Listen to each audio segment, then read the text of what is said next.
Hello everyone. දැන් අද දවසේ මාතෘකාව කෙස් හිටෙව්වහම කෙස් මුලදී හැල්ලා ආයෙත් වෙන්නේ ඇයි කියන එක. මෙන්න මේ ග්‍රැෆික් එක පොඩ්ඩක් බලන්න. දැන් ඔයගොල්ලෝ තේරෙන්නේ නැති මේක තමයි මෙතන කෙස් මුලක වර්ධන චක්‍රය.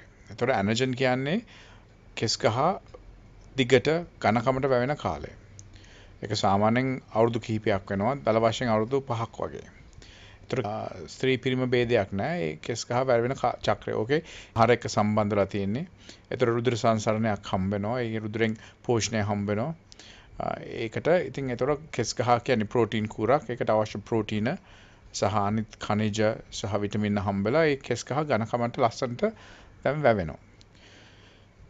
දැන් ඒකත් එක්කම කෙස් යන්නේ නැති කෙනෙක්ගේ ඒ ජීවන චක්‍රයේ තව කොටසක් තියෙනවා ටීලජන් කියලා. දැන් ටීලජන් එක සාමාන්‍යයෙන් මාස 3ක් වගේ.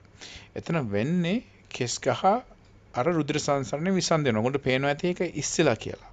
ඒතර වෙන්නේ කෙස් ගහට ඒ කෙස් මුලට අවශ්‍ය පෝෂණය එන්නේ නැහැ. ඒතර කෙස් ගහ වර්ධනයක් වෙන්නේ නැහැ. කෙස් ගහ එන්නෙන් සිඳු වෙලා කාලයක් ගියට පස්සේ හැලෙනවා. ඊට පස්සේ ආයෙත් කෙස් ගහ යනවා කාලයක් ගියාට පස්සේ ඇනජන් එකට. ඒ මාස 3 ඉවරලා එහෙම යනවා ඇනජන් එකට. ඉතින් දැන් ආයෙත් කෙස් ගහ කවුතෙන් වර්ධනය වෙනවා. දැන් මේක තමයි ස්වභාව ධර්මය. දැන් අපි කෙස් හිටවන අපි මොකද්ද කරන්නේ? අපි අර වටේ කෙස් ගහ විසන්ධි කරනවා ඒ රුධිර සංසරණයෙන්. ඒ ස්නායු පද්ධතියෙන් ඒ රුධිර වාහිනී වලින් එතනින් අපි විසන්ධි කරනවා. එතකොට අර කෙස් ගහ ටෙල්ජන් එකට ගියා හා සමානයි. මොකද ටෙල්ජන් එකෙත් වෙන්නේ ඒ ටිකම තමයි.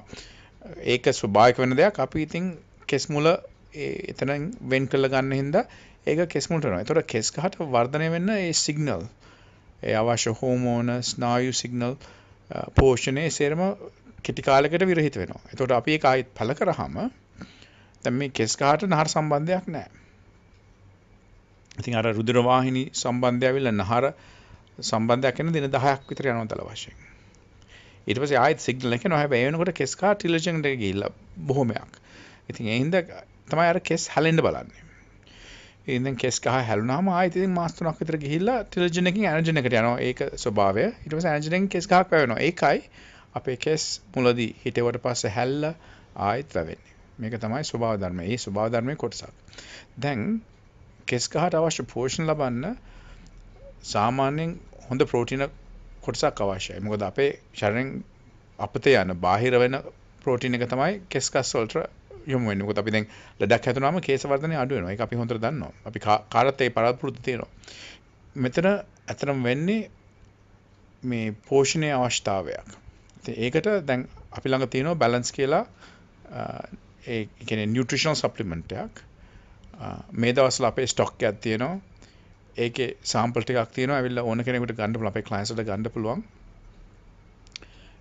ඒක හුඟක් වටිනවා. මොකද ඒකේ කෙස් ගහ වර්ධනයට අවශ්‍ය සේරම පෝෂණ කොටස් ටික තියෙනවා. and ඒක දවසකට එකපාරයි ගන්න ඕනේ. ඒ කියන්නේ කැම් වේලකට පොඩ්ඩක් හලන්න තියෙන්නේ. ඒ හුඟක් කෙස් වලට ගුණවත්. ඉතින් අර ඒක පුළුවන් නම් ගන්න. අපිට කෝල් එකක් දෙන්න 076 99 65 660 ඔය 074 360 0671.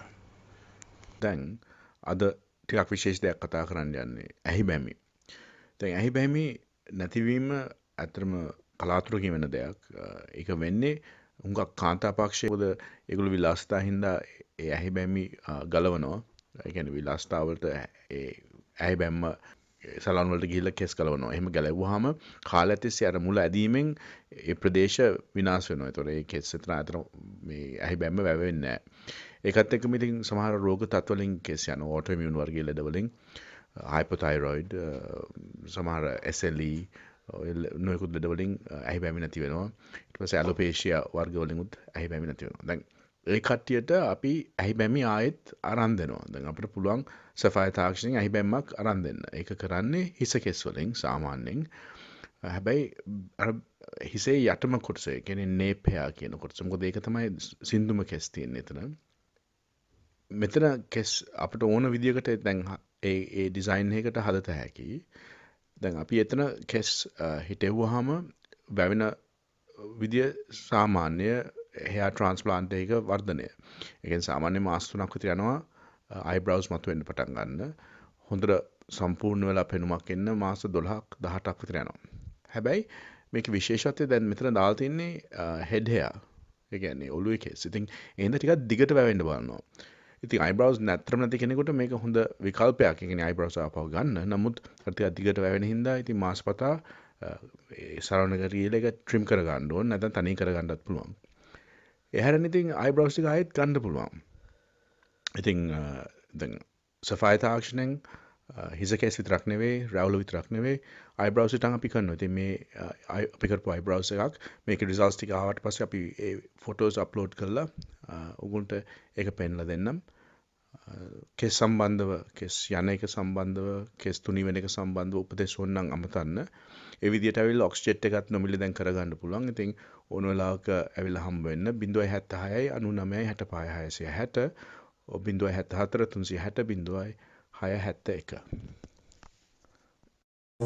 මේ හිස් කිස් අස්වද්දන ආශ්චර්ය සේවයයි කේෂා ට්‍රාන්ස්ප්ලාන්ට්